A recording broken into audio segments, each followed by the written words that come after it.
Hello friends, आज आमे आम प्रिय चढ़ई मानक विषय जानिबा। आस आज पक्षी चिन्हिबा। तुमे तो बहुत सारा पक्षी मानक देखिथिबो एवं विभिन्न रंगर मध्य पक्षी को चिन्हिथिबो।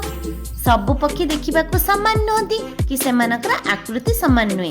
जेमिति कि छोट घर जटिया ऑस्ट्रिच भली नुहे एवं पेंगुइन मयूर ठारू देखिबाकू संपूर्ण अलगा, किंतु समस्तଙ୍କ भितर बहुत सामंजस्य थाए। जेपरिकी पक्षी माने हेउछंती अंडज प्राणी। फीमेल बर्ड तार बसारे अंडा देई थाए एवं ता उपरे उसुमाई थाए। आमे तो समस्ते घरे देखिजे कुकुड़ा किपरि उसुमाई छोट छोट छुआ जन्म करि थाए ओ पर से माने पक्षी होई जाई थांती। इंटरेस्टिंग ना? सेमानंकर देखिबो बड़ बड़ थंट भी थाए जेगुड़िक अलग अलग आकृतिर अलग अलग रंग मध्य होइथाए। सेमानंकर मध्य फुसफुस थाए जोड़िक एयर सेक भली कार्य करिथाए, जेपरिकी सेगुड़िक उड़िबारे साहाय्य करे। सेमानंकर बोन रे मध्य फांका स्थान थाए जहाँकि तांको ओजन बढ़ाई न थाए वो आराम रे उड़ी पारंती। पक्षी मानंकु देखिथिबो सेमानंकर कोन स्किन देखा जाए।